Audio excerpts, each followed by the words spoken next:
My studio. This is a place of action. All bits of life complexity had happened in this place. But now it's time to make it better. Today I'm revealing a part that you've never seen before. I came to this place more than 8 years ago, and it has seen lots of people.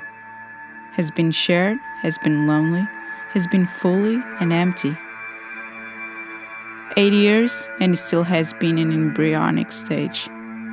I needed courage to drill a wall, to sacrifice the look of the wood, and for a long time we have been only scratching its skin. Masking tape, duct tape, double-sided tape, everywhere. We didn't want to hurt. I couldn't leave the space.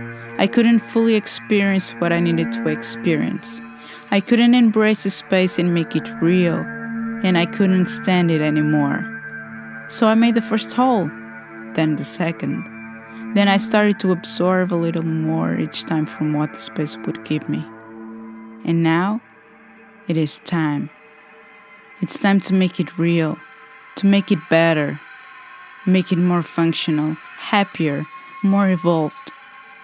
Allow space to be space and organize physical space to reach out a better organized mind. Take the challenge and fully experience it. Not just the floor. Hurt the material and drink from its life. Stop accumulating endless objects on the floor. Do what you see. Do better. Build the space around you instead of letting it be an infinite barrier. Give it your time and effort. Fall in love with the space again and conquer it.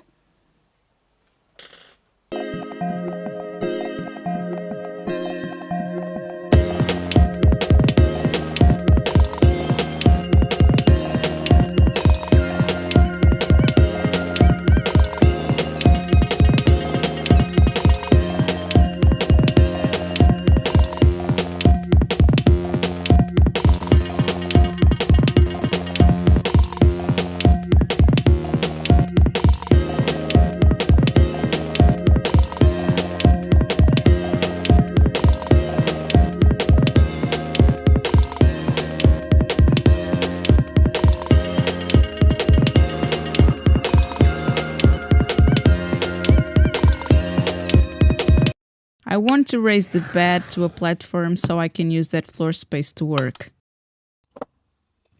I made a small-scale representation of the corner joints and chose L-flap joints to connect all the studs. I started by cleaning and squaring one end on each piece. I'm using 11 by 7 centimeters beams, which should translate to something like 3 by 5 for the imperial measurement users. The final size of the platform will be 250 by 130 centimeters.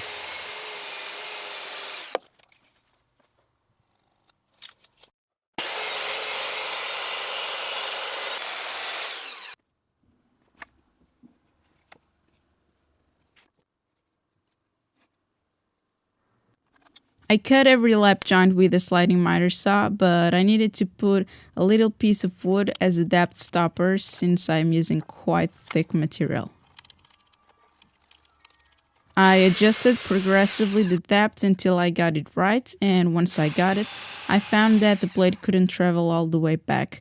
This meant I needed to bring the fence forward, so I simply picked up a few strips of MDF and stick them to the actual fence.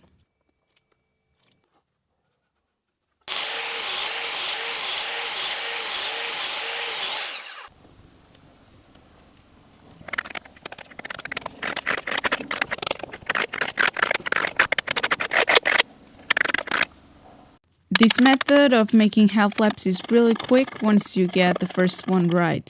Some cleanup with a chisel makes everything work fine in the end. The two legs are the only parts that get a double half lap, and I just needed to readjust the depth stop. Let's see how this goes together. Now for the height. I'm pretty small and I also want to preserve the upper height from the platform to the ceiling as much as possible, so I'll just make sure that me and my hair can fit under the platform.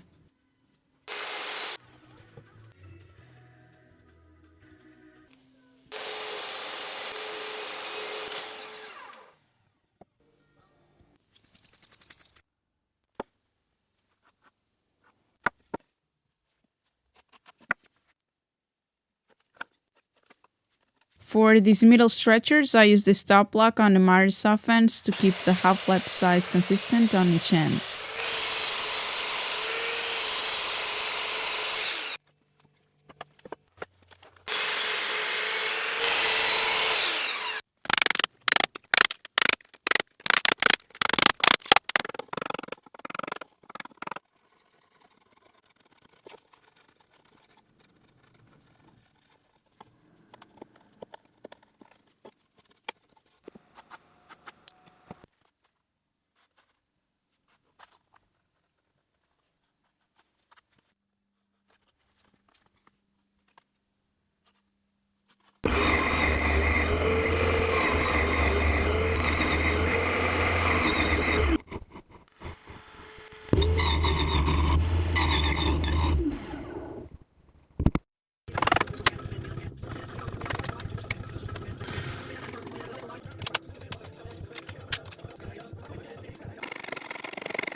Reality, but I've been kind of contemplating the idea of just only making videos.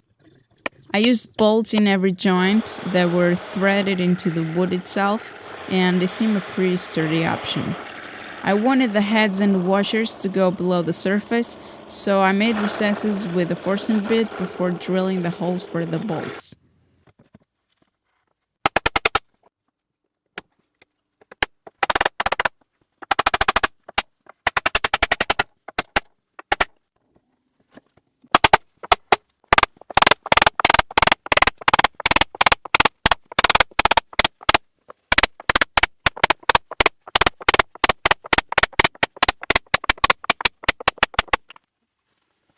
I aligned the joints the best I could and drilled the rest of the material on the other stud with a slightly smaller diameter bit to keep some extra wood to receive the threads.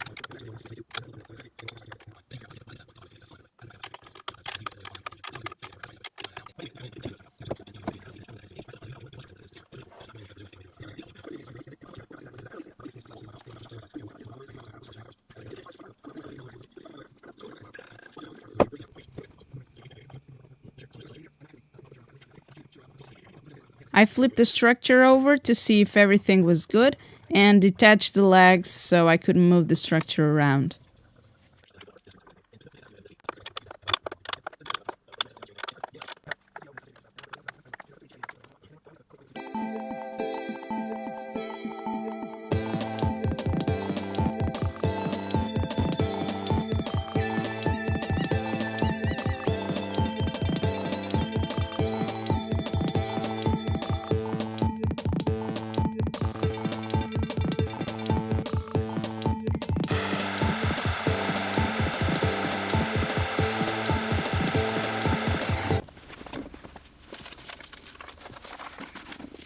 This is a self-portrait I made in 2011, and this is a 20-minute exposure photography of this exact same corner back in January 2010.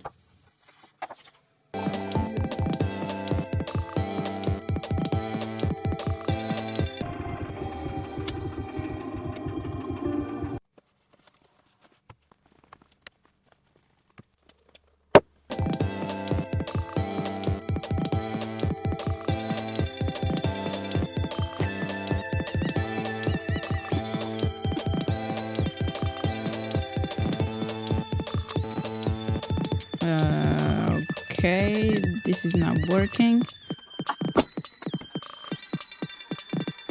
Take off the shirt and try something else.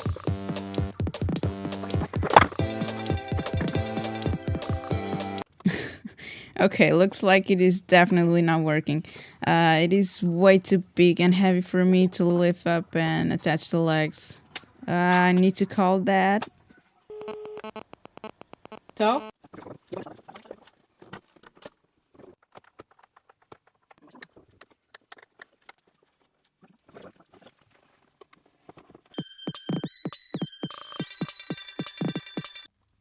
Then I screwed the platform structure to the walls so I could remove the block of wood. I sanded everything to 120 grit using the Skillfox 6-in-1 multi-sander. You can attach a round plate for random orbit sand, which is more conventional, and change the direction of the triangle plate, but then you can get these really cool smaller attachments that you can use specifically for cylindrical or rounded edges, or to get into really tight spaces for removing old finish on complex objects, or just sand tricky pieces after assembly. Now let's wrap up the sanding and break the sharp edges, because I want to keep a crisp edge look, but don't want to cause too much damage if someone bumps the head on the structure, which is very possible.